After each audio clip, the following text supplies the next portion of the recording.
Dawn, fog, regret. You wake up face down in wet grass, your left ear pressed against a frog. Your hair is damp, your feet are cold, and something that might be a beetle is doing laps in your armpit. You blink. You are, beyond any shadow of a doubt, lost. And so are your companions. They're Zug, stoic, hairy, and tragically confident, Moke built like a boulder with the IQ to match, and Nib currently licking a pinecone because he feels spiritually dehydrated. No one knows where the cave is, no one wants to admit it, because in the Paleolithic era, getting lost was right up there with stepping on a snake and accidentally marrying your cousin in terms of daily disasters. Step 1. Pretending you're not lost, while clearly being lost. Zug, who once navigated his way out of a bear's stomach, long story, involved yelling and an allergic reaction, puffs out his chest like an overcooked rooster. "We just follow the moss," he declares. You all turn to look. Every rock, every tree, every vaguely vertical object, even Mock, is absolutely smothered in moss. If the forest were a fashion show, moss would be the mandatory dress code. Mock nods wisely. Good. Moss everywhere means we close. Close to what? No one knows. The cave? A cliff? Emotional collapse? The answer is probably yes. Still, Zug marches forward like he's been knighted by the gods of geography. The rest of you follow, mostly because no one wants to be left alone with the raccoons that have started tailing you like a furry street gang. You tromp through thickets, past familiar-looking rocks, and under branches that keep slapping you like nature's passive-aggressive reminders of failure. At one point, Nib, who has eaten at least 3 mushrooms of unknown legality, gasps and points. "I know that squirrel," he whispers. The squirrel freezes, makes eye contact, then starts following you. It's unclear whether it's friendly, territorial, or just fascinated by your collective stupidity. You name it, Jeffrey.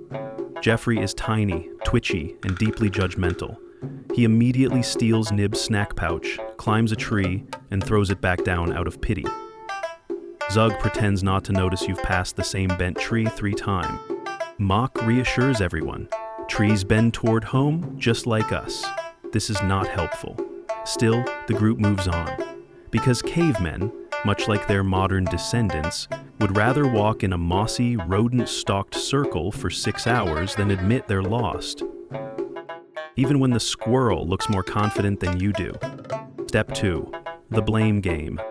By mid-morning, the illusion collapses faster than muck on a slippery rock, which he does, again, loudly, while trying to catch a falling leaf for morale. Zug scowls and points a very accusatory stick. This is Mock's fault. He said turn left at the angry-looking fern. Moke, from the ground, rolls onto one elbow and snaps. "It was angry. It rustled at me. With intent. You can't just diagnose foliage with emotions, Moke. Oh yeah? That bush tried to trip me and you know it." Nib, who's been licking his thumb and holding it up to absolutely nothing, adds helpfully, "The spirits led us astray. Also, I ate a weird mushroom and I can smell colors now." You pause. Everyone sniffs the air. "Does something smell like triangles?" you ask. Mock nods. "And possibly regret?" No one is okay. Tensions rise like a bad stew. Someone throws a stick. Someone else hurls a pine cone with real commitment. It hits Zug in the back. He turns around slowly. Nib tries to eat both, claims they taste honest, and then sits down cross-legged to feel the wind's opinions. The air gets heavier. You're all hungry, tired, damp, and one more moss-covered rock away from starting a full-on tribal slap fight. Even Jeffrey the squirrel has scampered up a tree and is now watching like an exhausted camp counselor. The group stands in silence. Then, from somewhere deep in the woods, the unmistakable sound of a fart. It wasn't you. But somehow, you still feel responsible. Step 3. Extremely questionable navigation techniques. With actual directions off the table, and likely eaten by a raccoon, you begin to explore alternative forms of wayfinding. First, sun gazing. Zug stands tall, lifts his chin, and locks eyes with the blazing sun like it owes him answers. 15 minutes later, he's temporarily blind, waving at shadows and muttering, I see everything. He walks straight into a thorn bush, hugs it, and softly whispers, "Father?" You all pretend not to notice. Second, animal following, Moke proudly announces, "I found deer tracks." He follows them with the confidence of a man who's never seen a deer. 50 feet later, he crouches and gestures dramatically at what turns out to be a log. Not just any log, a log someone clearly carved legs onto. You look around. The forest is messing with you, possibly on purpose. Next, spiritual guidance, Nib, shirtless and chanting, begins an interpretive dance to summon ancestral guidance. He twirls, he flaps, he squats aggressively. Halfway through, he trips on his own loincloth and invents prehistoric breakdancing. For a moment, everything stops. Then Mock claps. Zug nods solemnly. Morale improves, briefly, until the sky clouds over, a crow screams at you from a tree, and Jeffrey the squirrel pelts Nib with a pinecone. Even the wildlife wants you to give up. Step 4. Utter despair. As the sun climbs, your hope nosedives like a wounded pterodactyl. Your prized fire-starting rock, handed down by your uncle who once dated a mammoth trainer, is gone, vanished. Probably stolen by a raccoon with too much swagger and zero remorse. Your last piece of meat? Gone too. Nib swears he saw a fox wearing it like a hat. To make things worse, you've heard the same exact bird call 6 times. It's a high-pitched screech followed by what sounds like a sarcastic cough. You are now convinced that bird is mocking you. Every tree looks like it wants you to apologize for existing. Mock slumps onto a stump and stares into the void. "This is how we die," he says, deadpan, surrounded by bark and each other. No food, no fire, just the crushing awareness of how damp I am. Zug, refusing to let despair win, grabs a leaf and slaps Mock in the face with it. "Not today, log man," he growls. It's meant to be inspirational. It mostly just leaves a leafy outline on Moke's forehead. Nib, meanwhile, has started stacking rocks into what may or may not be a shrine to the god of oops. Even Jeffrey the squirrel looks worried. You sit down, everything is quiet. Even your stomach growls softly, like it's ashamed to be part of this. Step 5. Random hallucinations and terrible plans. With no food, no water, and absolutely no functioning common sense left in the group, things begin to unravel. Bad. Nib announces with full confidence that he saw the cave hovering in the trees. He then attempts to climb a birch while whispering sweet nothings to it and, upon reaching the first branch, declares the tree his new wife. He names her Twigatha. Zug, pacing and mumbling like a shaman with a head injury, proposes building a raft. "You know," he says, "in case the forest floods, you are not near a river, or even a stream. You are, in fact, on a hill." Moke suggests leaving breadcrumb trails to mark where you've been. "But Moke," you say, "we don't have bread." "No problem," he replies, and begins scattering pebbles. Jeffrey the squirrel follows behind, eating each one slowly, like a small, judgmental god of sabotage. By the time you realize it, the trail is gone, and Jeffrey looks way too pleased with himself.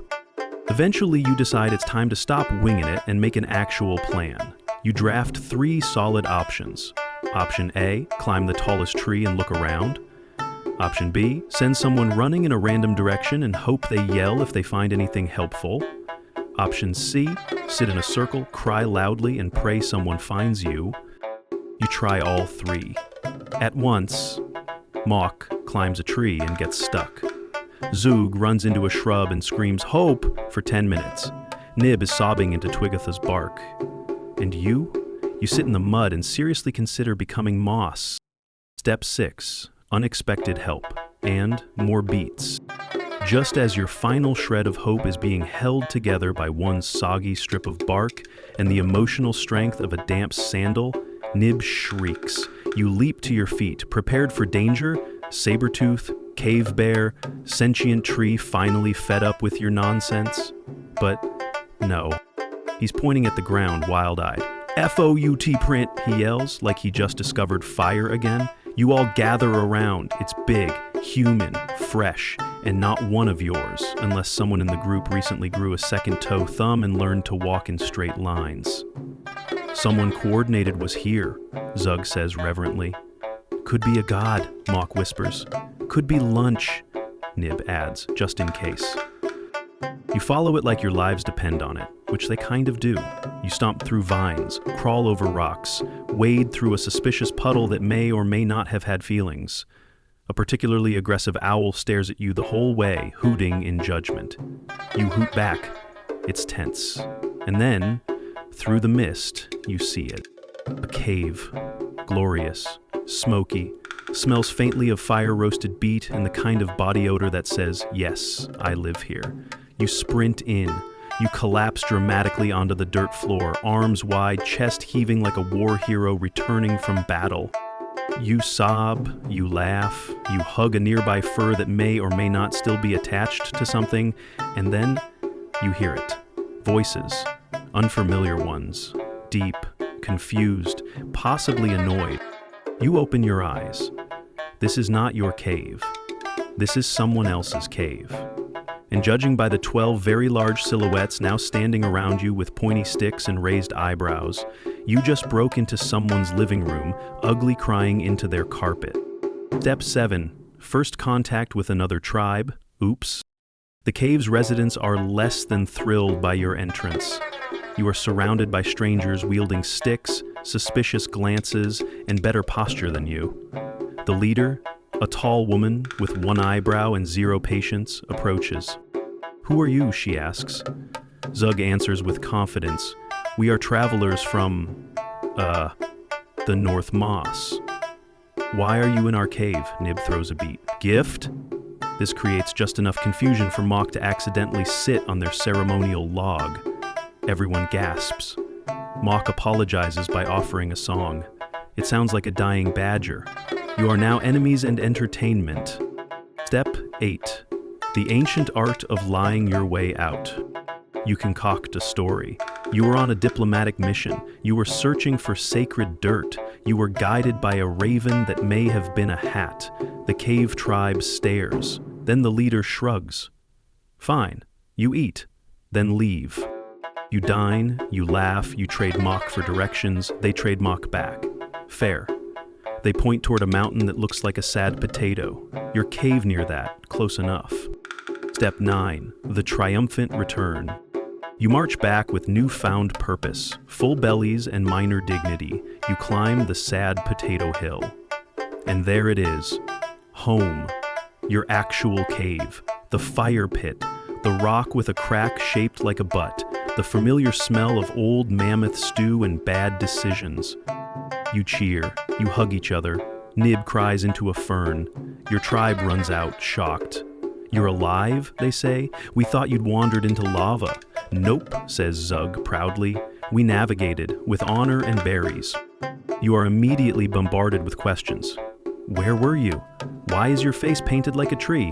Why is that squirrel still following you? Jeffrey squeaks. He's part of the family now. And then the legend. You can't just say you got lost, so instead you mythologize. You were warriors, explorers, chosen ones. Moke once arm wrestled a ghost. Your adventure becomes bedtime stories. Children act it out using sticks and panic. Nib writes an epic poem titled Lost but Beautiful. It's mostly screeching.